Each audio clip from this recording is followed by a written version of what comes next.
Take it all 유튜브 넘버원 축구 분석 전문 채널 골때리는 TV 배팅맨입니다.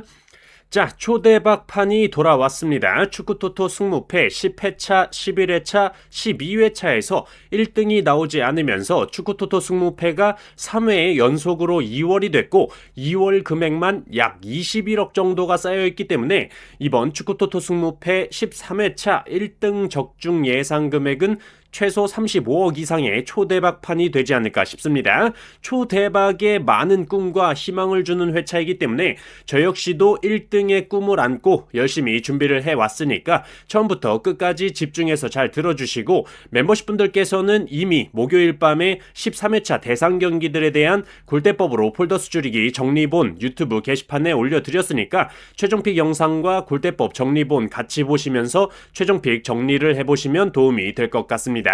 자, 그리고 항상 말씀을 드리지만 저희 골때리는 TV 채널은 축구토토 승무패 전문 채널로서 유튜브에서 가장 많은 구독자분들이 오랜 기간 동안 시청을 하고 계시고 오늘만 해도 100분이 넘게 새롭게 가입을 해주시면서 현재 구독자분들만 24,200명이 넘었는데 제 최종픽을 시청하시는 분들은 저랑 똑같이 구매를 하시면 안 된다.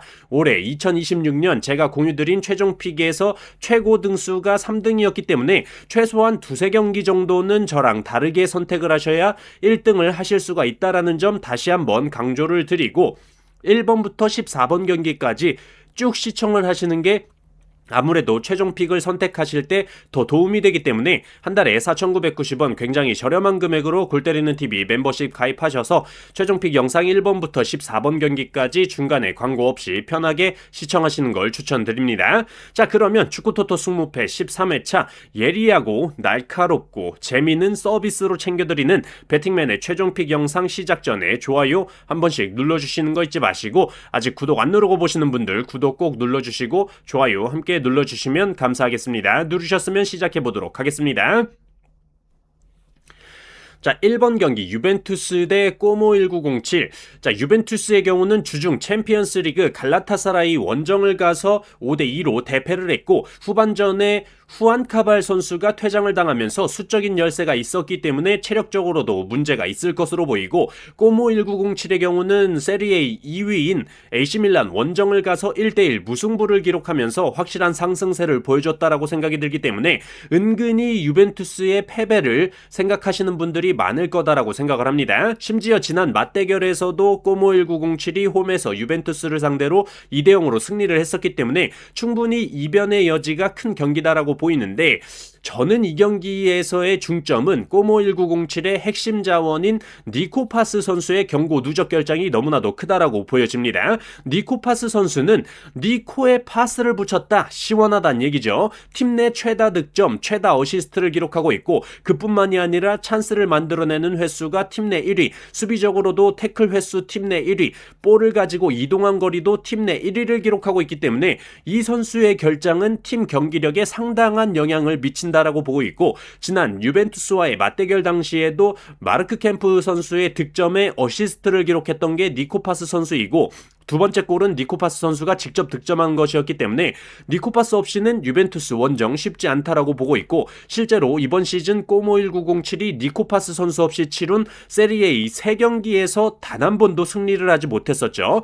홈팀 유벤투스 역시 주전 수비자원인 피에르 칼룰루 선수가 징계로 이번 경기에 출전을 하지 못하는 건 조금 아쉽지만 최전방 공격자원인 조나탄 다비드 선수가 출전이 불가한 점은 최근 최전방에서 개똥볼을 차는 경우가 많았었기 때문에 안 나오는 게 도움이 될 수 있다라는 생각도 들고 이번 시즌 홈에서만큼은 단 1패도 없는 유벤투스라는 점에서 저는 이 경기 유벤투스의 승무 투픽이면 패스할 수 있는 경기다라고 생각이 들어서 유벤투스의 승무 투픽으로 선택을 했습니다. 자, 2번 경기 아스톤빌라 대 리즈 유나이티드. 자, 우선 양팀의 맞대결 전적만 봐도 알 수 있듯이 아스톤빌라가 리즈 상대로 최근에 굉장히 강하다라는 걸 볼 수가 있죠. 최근 7경기 맞대결 동안 단 한 번도 패배를 하지 않았었기 때문에 홈팀 아스톤빌라 사이드가 될 것이다 예상을 할 수가 있고 원정팀 리즈의 경우가 이번 시즌 원정에서 역배당을 받았을 때 4무 5패로 승리를 기록한 적이 없기 때문에 더더욱 아스톤빌라 사이드라고 생각이 드는 경기죠. 또한 주전 자원인 선수인 매티 캐시, 존 맥긴, 카마라, 유리 딜레망스 선수가 빠져있긴 하지만 대체 자원들이 경기를 잘 풀어나가고 있기 때문에 원정 최다 실점 3위를 기록하고 있는 리즈를 상대로 아스톤빌라가 홈에서 패배할 것 같지는 않다라는 말씀을 드리고 싶습니다. 다만 국내 배당적인 부분을 고려해 볼 때 아스톤빌라가 홈에서 1.71 정배당을 받은 적이 과거에 2번이 있었는데 2번 모두 승리를 기록하지 못했었다라는 단서가 있어서 아스톤빌라의 승과 무승부까지는 함께 가져가야 되는 경기다라고 판단을 했습니다. 아스톤빌라의 승무 투픽으로 선택을 했어요. 자, 3번 경기 브랜드포드 대 브라이턴.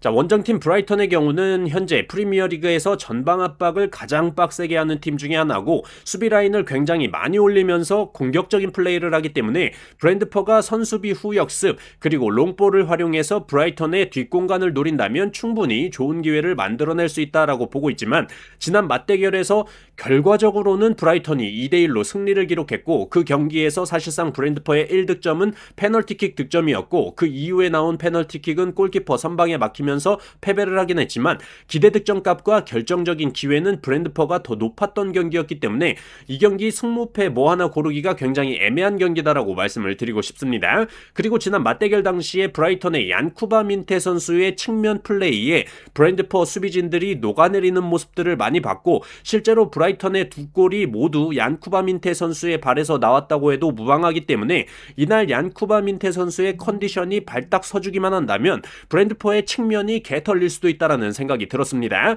승무패 중에 뭐 하나 선택하기가 어렵기 때문에 패턴적으로 픽을 줄이려고 해도 브랜드포는 이번 시즌 2연속 무승부를 기록한 적이 없는데 지난 아스날과의 경기에서 무승부를 기록했기 때문에 이번 경기 무승부는 없다 패턴이 되면 브랜드포의 승패 브라이턴은 이번 시즌 최다 연패인 2연패를 기록 중이기 때문에 브라이턴의 패배는 없다라고 본다면 브랜드포의 무패가 되기 때문에 패턴적인 부분에 교집합을 본다면 브랜드포의 패배밖에 없다라는 점에서 이런 큰 판에 투표율 14%의 역배를 단통으로 가기에는 좀 쫄리긴 합니다. 그렇기 때문에 브랜드포의 승무패로 이 경기는 지우개 찬스를 쓰도록 하겠습니다.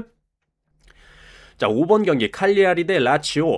자, 이 경기는 국내 배당을 봤을 때 무승부구나 라는 생각밖에 들지 않았던 경기였고 실제 이번 시즌 경기 기록들을 비교해 보더라도 칼리아리가 이번 시즌 세트피스 득점이 세리에에서 공동 3위를 기록하고 있을 만큼 세트피스 득점력이 좋은데 원정팀 라치오의 경우는 세트피스 실점이 별로 없는 팀 중에 하나고 칼리아리는 세트피스 득점력도 좋지만 세트피스 실점도 세리에에서 공동 3위를 기록하고 있을 정도로 세트피스 방어가 제대로 안 되는 팀인데 라치오는 세트피스 득점이 세리에에서 최하위를 기록 중인 팀이라는 점에서 서로 뭔가 답답한 경기가 될 것 같은 예상이 드는 경기고 라치오가 이번 시즌 원정 12경기 동안 득점한 게 고작 8득점으로 원정 고자다라는 점 그리고 다만 원정에서도 득점도 못하지만 실점도 안 한다.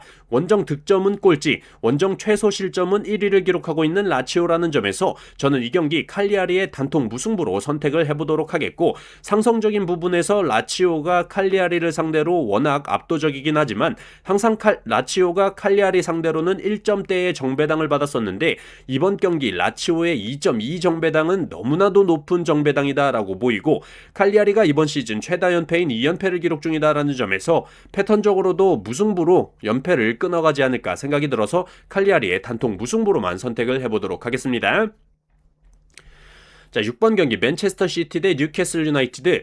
자, 이 경기는 이번 축구토토 승무패 13회차 분석을 할 때 가장 빠르게 결정이 끝난 경기들 중에 하나인데 저 역시도 다들 선택을 했듯이 맨체스터 시티의 단통 승리로만 선택을 했습니다. 맨시티가 최근 확실히 기세가 굉장히 올라와 있다라고 보이고 한 경기 덜 치른 상태에서 1위인 아스날과의 승점 5점 차이밖에 안 나는 상황이기 때문에 이번 경기에서 승점 3점을 확보해서 승점을 2점 차이로 줄일 수 있는 절호의 기회다라고 보이고 이런 기회를 펩 과르디올라 감독이 놓칠 리가 없다라고 보고 있습니다. 그리고 배팅맨님, 맨시티의 홀란드 선수가 부상으로 출전 불투명으로 나오던데 공격이 잘 안 풀리진 않을까요? 라고 질문하실 수도 있지만 맨시티는 홀란드 선수 한 명 안 나온다고 해서 공격력이 떨어지는 팀이 아니다. 필립 포덴, 셰르키, 마르무시, 세멘요 같이 터져줄 수 있는 선수들이 널려있고 실제로 지난 2월 초에 리그컵에서 맨시티가 뉴캐슬을 만나서 홀란드 선수는 선발 출전하지 않고도 마르무시 선수가 멀티골, 레인데르스 선수가 득점을 터뜨리면서 3대1로 뉴캐슬을 잡아냈던 좋은 기억도 있기 때문에 맨시티가 충분히 승리할 수 있다라고 보고 있습니다. 또한 뉴캐슬의 핵심이라고 볼 수 있는 기마랑이스 선수가 햄스트링 부상으로 출전을 하지 못하는데, 뉴캐슬은 기마랑이스 선수가 선발 출전하지 않은 12번의 리그 경기에서 6무 6패로 단 한 번도 승리를 하지 못했었다라는 기록도 있기 때문에 저는 맨시티의 단통 승리로만 선택을 해보도록 하겠습니다. 자, 8번 경기 크리스탈 팰리스 대 울버햄튼. 자, 이 경기는 솔직히 원정팀 울버햄튼이 승리하는 그림은 그려지지 않는 경기죠. 물론 울버햄튼이 지난 아스날과의 경기에서 극적인 2대2 무승부를 만들어내면서 확실히 시즌 초반처럼 쉽게 지지 않는 모습을 보여주고 있는데, 방금 말씀을 드렸듯이 쉽게 지지만 않는다, 승리하진 못한다라는 말씀을 드리고 싶고, 심지어 이 경기 울버햄튼이 원정이기 때문에 이번 시즌 원정에서 13경기를 치를 동안 단 5골에 20실점을 기록하고 단 1승도 기록하지 못한 울버햄튼이 크리스탈 팰리스 원정 경기를 가서 승리를 한다라는 건 쉽지 않다라고 보고 있습니다.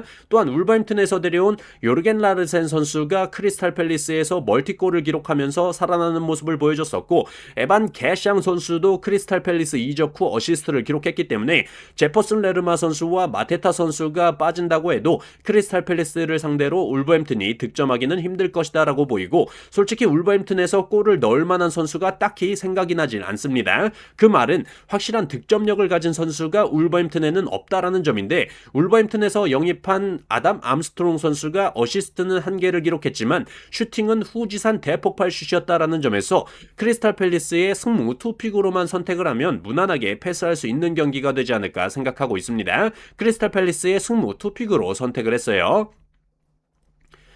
자, 9번 경기 노팅엄 대 리버풀. 자, 이 경기는 사실 페네르 SK와 노팅엄의 주중 경기를 직접 좀 확인을 하고 싶었는데 경기 영상을 찾아볼 수가 없어서 아쉬웠던 경기고, 그 이유는 당연히 노팅엄의 페레이라 감독이 새롭게 선임이 됐고 첫 경기가 주중에 페네르 SK와의 경기였기 때문에 그 경기를 좀 봤어야 되는데 그러지 못한 게 좀 아쉬운 상황이라, 기본적인 경기력대로만 생각을 해본다면 노팅엄의 경우는 이번 시즌 카운터어택 실점이 프리미어리그에서 가장 많은 팀인데, 리버풀이 카운터어택 득점 프리미어리그 5위를 기록 중이라는 점에서 리버풀이 좀 더 우세한 경기를 하지 않을까 판단이 들고, 무릴로, 네코 윌리엄스, 밀렌코비치 같은 주전 수비 자원들이 금요일 새벽 페네르 SK 원정에서 풀타임을 뛰었고, 주전 공격 자원들 역시 후반전에 교체를 해주긴 했지만 일주일을 푹 쉰 리버풀에 비해 체력적으로 확실히 불리할 것으로 생각이 됩니다. 또한 패턴적으로 노팅엄은 이번 시즌 2연속 무승부를 기록한 적이 없는데 지난 경기에서 무승부를 기록했기 때문에 무승부는 없다라는 패턴과, 노팅엄이 이번 시즌 홈에서 역배당을 받았을 때 2무 3패로 승리를 기록한 적이 없었다라는 단서도 있기 때문에 저는 이 경기는 노팅엄의 단통 패배로만 선택을 해보도록 하겠습니다. 자, 11번 경기 아탈란타 대 나폴리. 자, 이 경기는 나폴리의 주전 자원들 결장만 아니었어도 아탈란타의 단통 패배로만 선택을 하려고 했었던 경기였는데, 현재 나폴리의 주전 수비 자원인 디로렌조 선수가 부상으로 출전하지 못하고 라마니 선수 역시 부상, 중원의 사령관 맥토미니 선수가 부상으로 지속적으로 출전을 하지 못하고 있고, 지난 아탈란타와의 맞대결에서 멀티골을 기록했던 다비드 네레스 선수가 부상으로 출전하지 못한다는 것도 아쉽다라는 생각이 듭니다. 물론 루카쿠 선수가 돌아왔고 호일룬 같은 공격 자원이 있기 때문에 한 방을 기대할 수 있는 나폴리라는 점에서 아탈란타에 무조건적으로 밀릴 것 같다라는 생각은 들지가 않는데, 나폴리가 이번 시즌 홈에서는 8승 3무로 패배가 없는 극강의 모습을 보여주고 있지만 원정에서는 7승 1무 5패로 홈과 원정의 격차가 너무 크다라는 점과, 아탈란타도 이번 시즌 홈에서는 득점력이 상승하는 모습을 보여주고 있기 때문에 이 경기는 최근 맞대결 전적만 봐도 4승 6패를 기록 중으로 무승부가 없이 승패로 갈릴 경기다라고 보고 있습니다. 아탈란타의 승패 2픽으로 선택을 했습니다. 자, 12번 경기 토트넘 대 아스날. 자, 이 경기는 이제 더비라고 부르기도 민망한 북런던 더비 경기죠. 왜 민망하냐?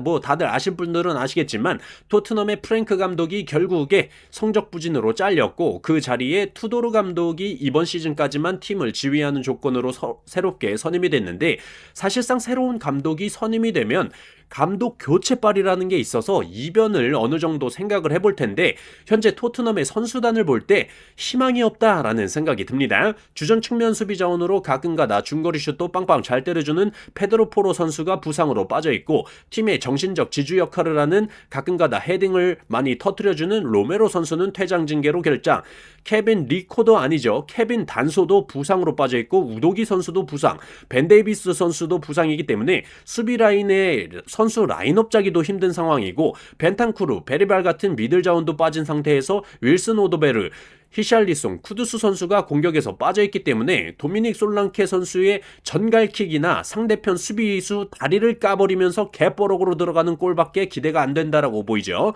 그렇기 때문에 이 경기는 많은 고민 없이 토트넘의 단통 패배로만 선택을 했고 아스날이 과거에 원정에서 1.46배당을 받았던 적이 4번이 있는데 4번 모두 승리를 기록했다라는 단서도 있어서 저는 무난하게 병든 닭집 토트넘의 단통 패배로만 선택을 해보도록 하겠습니다. 자, 이렇게 축구토토 승무패 13회차 제가 선택한 최종픽 모두 말씀을 드려봤습니다. 참고하셔서 좋은 결과 있으시길 바라겠습니다. 이번 한 주도 수고하셨습니다. Take it all!